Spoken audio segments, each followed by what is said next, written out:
Hello everyone, it's me, Jimmy, and welcome back to the Satoshi Chase, the show where I try to turn $100 into a million by doing absolutely nothing when the market moves.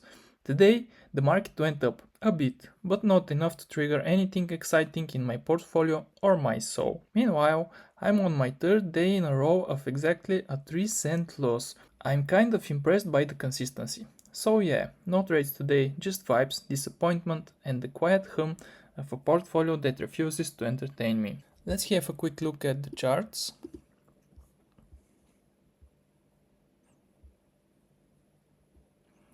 Yep, the market went up a few percent. We're currently looking at the Bitcoin chart, the hourly one, because this is the one we are following today. But let's see the daily chart as well.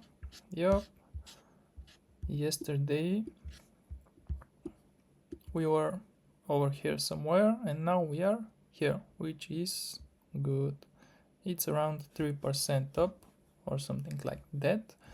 Our positions are also going up and none of them need any attention at this point. The one we are mostly proud of is this one.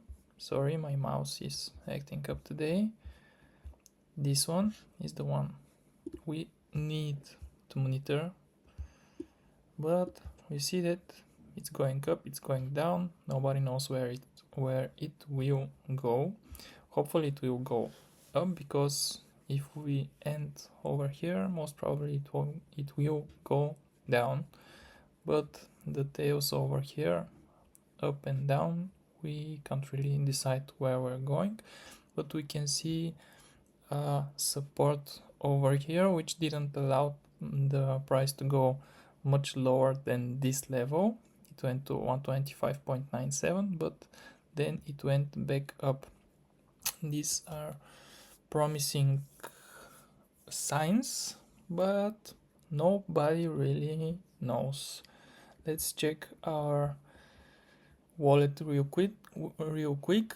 Our account equity is 94.6 something, which is okay. Our leverage is 1.36, which is also great. We can currently afford it. Our positions value is almost $130.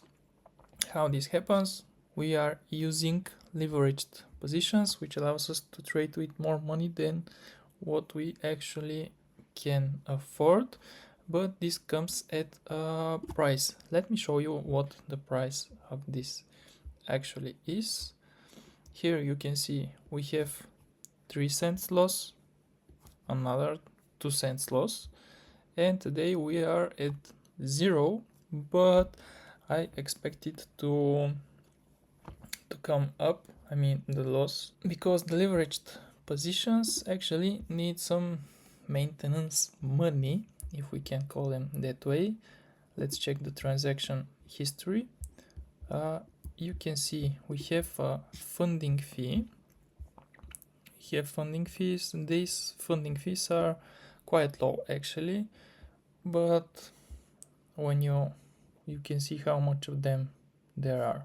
Let's see the ones for today. 1, 2, 3, 4, 5, 6, 7, 8, 9, 10 funding fees today. Of course, some of them are with a minus, some of them are with a plus. Not sure what this means. I am going to Google it later today, but first, this is what our moves for today are. Absolutely no moves actually.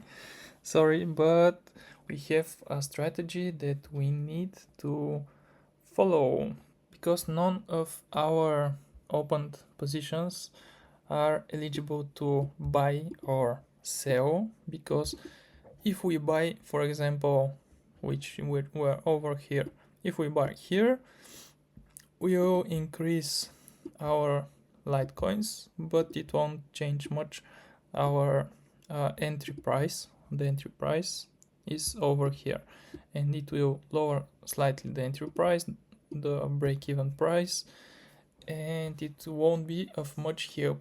We would like to see at least 10% down or something like that to enter the position, which brings those two lower, and then we don't need to wait for the crypto coin to go as high as we initially bought it, and we can close at profit much quicker and easier. The psychological art of sitting on your hands, also known as not doing anything stupid just because the charts are moving a little. Right now we can see that the charts are going up right now. Let's check the Bitcoin. Yep, we can see it is also going up, but this is again linked to the fear of missing out, or the FOMO. I am not going to risk my current positions just to enter with larger amounts and then everything goes back down. It's not worth it. We are here for the long run, not for the short fun of the viewers. So since I didn't trade today, again, I thought I'd be productive. Instead, here's how I spent my day. I stared at charts anyway, like maybe the numbers would feel guilty and go up. I redesigned the thumbnail 5 times because that's obviously the secret to financial success, and my video still has no thumbnail because I didn't manage to finish it just the way I like. And I may or may not have googled how to get rich without trying. Spoiler, the answers were not helpful. Now, is this all part of some bigger strategy, some high-level psychological trading technique, or is it just creative avoidance wrapped in crypto terminology and a YouTube upload schedule? Honestly, you be the judge. I'm just here slowly monetizing my indecision. And that's it for day 9, where the market went up, my portfolio went sideways, and my confidence dropped a cool 3 cents. If you enjoy this slow crawl toward greatness, or at least mild entertainment, give it a like, drop a comment, or just nod silently while wondering what I'm doing with my life. See you tomorrow, where we might make a move, or just keep bleeding nickels in style. Peace.